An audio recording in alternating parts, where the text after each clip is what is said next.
बहुत बहुत स्वागत है सभी अतिथि शिक्षकों का एक बार फिर से। जैसा कि आप सभी को पता है कि अतिथि शिक्षक काउंसलिंग का तीसरा चरण लगभग चालू हो चुका है।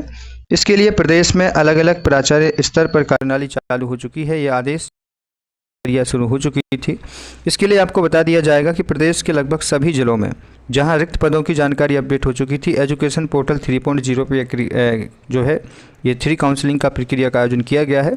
इसमें सबसे बड़ी बात ये आ रही है कि जो आप सभी का चयन होना है इस बार तीसरी काउंसलिंग में, वो विकासखंड पैनल की मेरिट सूची के आधार पर किया जाना है। अब ये सबसे बड़ी समस्या है कि ये इसमें चयन कैसे होगा। तो यहाँ पर देखिएगा, यहाँ सभी नियम लिखित किए गए हैं। यहाँ देखिएंगे आप सभी कि विद्यालय में किसी आवेदक के द्वारा अगर विगत सत्र में रिक्त पद के विरुद्ध अतिथि शिक्षक के रूप में कार्य किया गया है तथा ऐसे आवेदक नाम विकासखंड की पैनल सूची में भी है, तो उस विषय पद पर रिक्त हो सकते हैं। उस आवेदक को प्राथमिकता के साथ आमंत्रित किया जाएगा। अतिथि शिक्षक पद नामीन जो है वो जीएमएस पोर्टल पर 3.0 पर प्रदर्शित रिक्तियों के विरुद्ध शाला प्रभारी कर सकेंगे। शाला प्रभारी द्वारा उनके विकासखंड के पैनल मेरिट सूची में उपलब्ध आवेदकों से सूची में दिए गए जो दूरभाष नंबर है उस पर संपर्क कर आवेदकों को मेरिट क्रम में आमंत्रित किया जाएगा। मेरिट क्रम में आवेदक द्वारा सहमति या प्रविष्ट जीएमएस पोर्टल पर एक्सेप्टेड वहाँ पर करनी पड़ेगी। इसके बाद यहाँ पर जिस आवेदक को विद्यालय में अतिथि शिक्षक के रूप में शिक्षण कार्य हेतु आमंत्रित किया गया है, संबंधित को जिस दिनांक को विद्यालय में उपस्थित कराया गया है, उसकी एजुकेशन पोर्टल पर गेस्ट फैकल्टी मैनेजमेंट पर मॉड्यूल में ज्वाइनिंग की प्रविष्ट उसी दिन से माना जाएगा। शाला प्रभारी आवेदक को विकासखंड मेरिट पैनल सूची से आवेदकों को आमंत्रित करें। अतिथि शिक्षक आमंत्रण में किसी भी प्रकार की अनियमितता और शिकायत पाए जाने पर शाला प्रभारी के विरुद्ध कड़ी कार्रवाई की जाएगी। शाला प्रभारी मेरिट क्रम के आमंत्रित किए गए आवेदक का स्कोर कार्ड में दर्ज दस्तावेजों का परीक्षण करेंगे। दस्तावेज और स्कोर कार्ड में दर्ज जानकारी भिन्नता पाए जाने पर आवेदक की अतिथि शिक्षक की पात्रता नष्ट कर दी जाएगी। अब यहाँ समस्या ये आ रही है कि अतिथि शिक्षक पैनल लिस्ट को चेक कहाँ से किया जाए। देखिए, जब भी आप अपने अतिथि शिक्षक पोर्टल 3.0 पर जाएंगे तो वहाँ पर जाकर के आपको जीएमएस पोर्टल पर जैसे भी आप लॉगिन करेंगे तो आपको जाना है गेस्ट फैकल्टी मैनेजमेंट पर।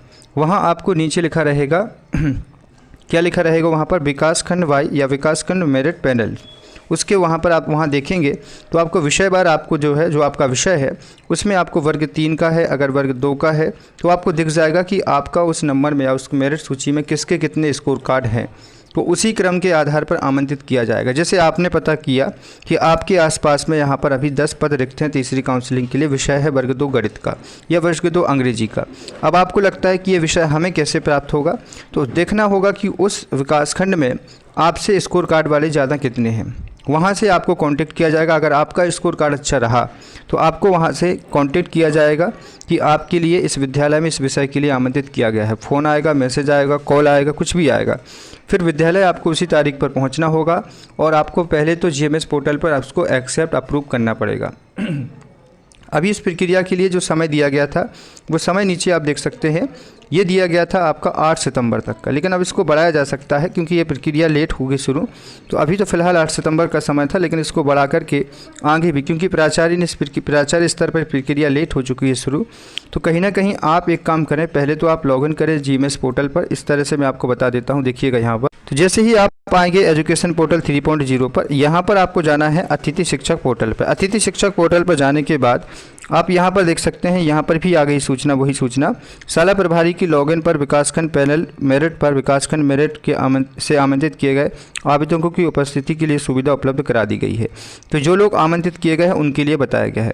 यहाँ पर आपको जाना है अतिथि शिक्षक लॉगिन पर। जैसे ही आप इस पर क्लिक करेंगे, आप यहाँ पर अपना आईडी और पासवर्ड डालकर इंटर करेंगे, लॉगिन हो जाएंगे। इसके बाद आपको यहाँ पर जाना है गेस्ट फैकल्टी मैनेजमेंट पर। वहाँ पर आपको जो है आपके पैनल की, आपके ब्लॉक की मेरिट लिस्ट आपको दिख जाएगी। वहाँ देखिएगा कि आपसे ज़्यादा कितने अंक वाले हैं, और अगर किसी को आमंत्रित कर लिया गया है तो ये ज़रूर है, आपको आपका अधिकार है चेक करना क्या वो पहले से वहाँ पढ़ा रहे थे, क्या पहले से वो गेस्ट में वहाँ रहे थे।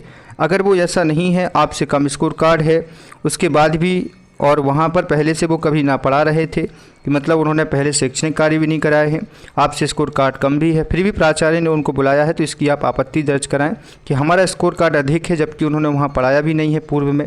तो इसकी आपत्ति भी आप लगा सकते हैं। लेकिन पहला काम है कि आप ये देखें कि आपका स्कोर कार्ड क्या है कि आपको नाम से बुलाया जा सकता है। रिक्त पदों की जानकारी पहले चेक करें, फिर ये देखें कि आपका नाम है या नहीं है उसमें। मेरिट के नाम में अगर पैनल में नाम है तो आपको ज़रूर बुलाया जाएगा। इसके लिए आपको फ़ोन या मैसेज आएगा तो यहाँ लॉगिन करके आपको जाना होगा गेस्ट फैकल्टी मैनेजमेंट पर, वहाँ आपको व्यू लिस्ट मिल जाएगी, वहाँ चेक कर लीजिए। अगर नाम है तो आपको काउंसलिंग में आपके पास फ़ोन आ जाएगा, मैसेज कॉल सब कुछ वहाँ पे बुलाया जा सकता है। लेकिन इसके लिए आपको थोड़ा सा अभी जो है इंतज़ार करना पड़ेगा।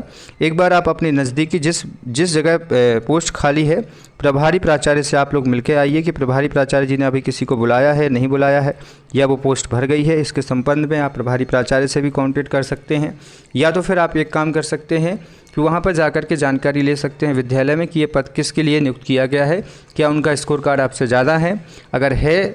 और दूसरी चीज़, अगर उनका पहले से पैनल में नाम नहीं था या पहले से उन्होंने नहीं पढ़ाया है तो क्यों नहीं पढ़ा, मतलब क्यों उनको नियुक्त किया गया, उसका कारण स्पष्ट जरूर करें।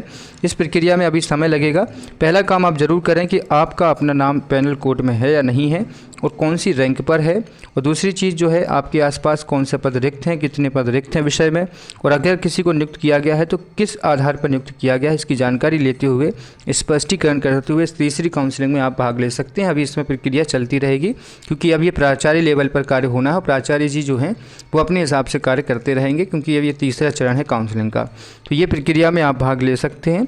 बस पहला काम है लॉगिन करके अपना स्कोर कार्ड में पैनल मेरिट सूची में नाम देखना, फिर रिक्त पदों की जानकारी देखना, फिर इसके बाद देखना कि आपका नाम आ सकता है नहीं आ सकता है। अगर कोई नियुक्त हो गया है तो उसकी जानकारी लेना, नियुक्त नहीं हुआ है तो प्रभारी प्राचार्य से बात करना, वहाँ जाकर उनसे मिलना कि क्या मेरा नाम आ सकता है या नहीं आ सकता है।